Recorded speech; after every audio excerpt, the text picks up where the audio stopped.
Human metapneumovirus, or HMPV, is making waves as a respiratory virus on the rise.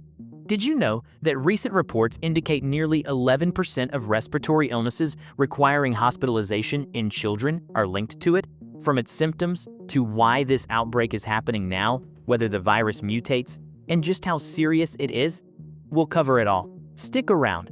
This information could make a difference for you and your loved ones. Let's jump in. What is human metapneumovirus? First, let's talk about what this virus actually is. This virus is a respiratory pathogen that belongs to the Pneumoviridae family. It was first identified in 2001, but has likely been circulating in humans for decades. It primarily affects the respiratory tract, causing infections that range from mild to severe. Here's an alarming statistic. Studies show that 70% of children under 5 have been exposed to this virus, and it's a leading cause of hospitalization in young children alongside RSV. What are the symptoms? Now, let's move on to the symptoms.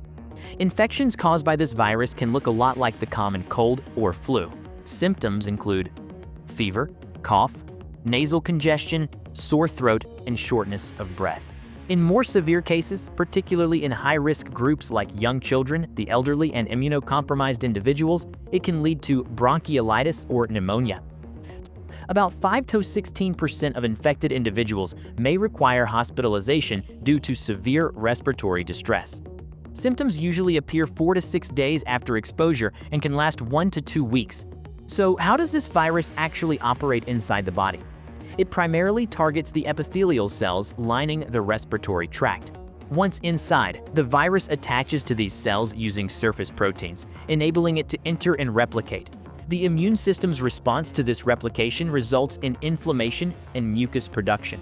In severe cases, this immune response can damage respiratory tissues, leading to complications like pneumonia or lower respiratory tract infections. Recent studies also highlight that individuals with weakened immunity may experience prolonged or more severe symptoms.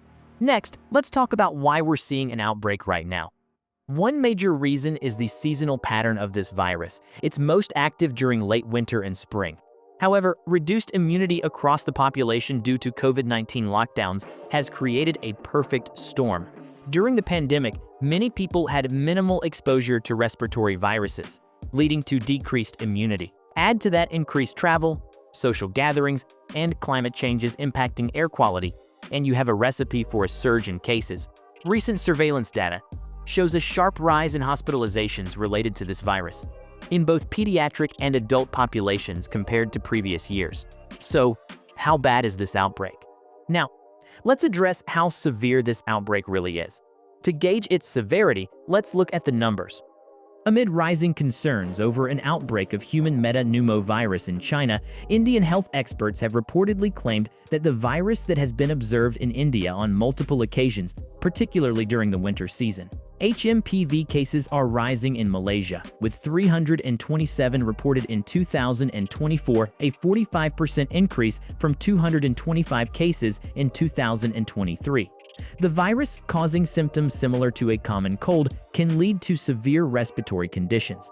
Preventive measures like hand washing and wearing masks are recommended to curb the spread. So does this virus have the potential to mutate and become more dangerous? Like other respiratory viruses, it has the potential to mutate over time. However, studies so far suggest that it mutates at a slower rate compared to viruses like influenza. While mutations can theoretically make it more transmissible or severe, current strains remain consistent with those identified in earlier years. Researchers are closely monitoring it to detect any significant changes.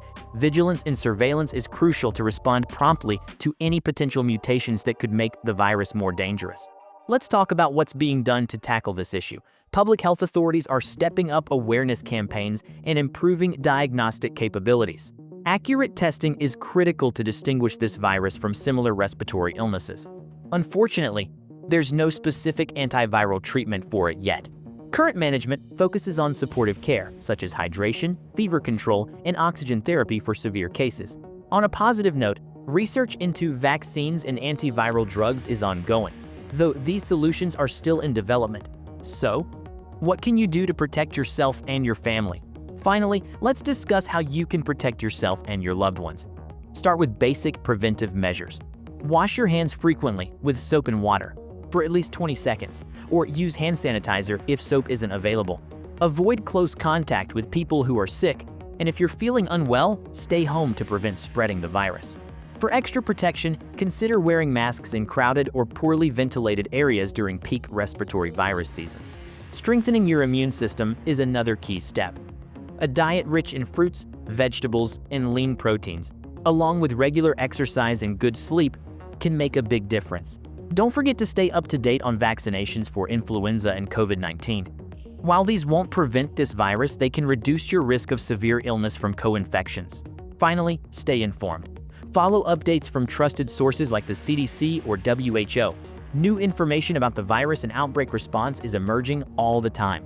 In conclusion, this outbreak underscores the importance of awareness and preventive action. While many cases are mild, the virus poses a serious risk to vulnerable populations and adds pressure to already stressed healthcare systems. By understanding the symptoms, pathophysiology, and reasons behind this outbreak, you're better equipped to protect yourself and those around you. Thank you for watching. If you found this video helpful, please like, share, and subscribe for more updates on health and science topics. Stay safe and take care.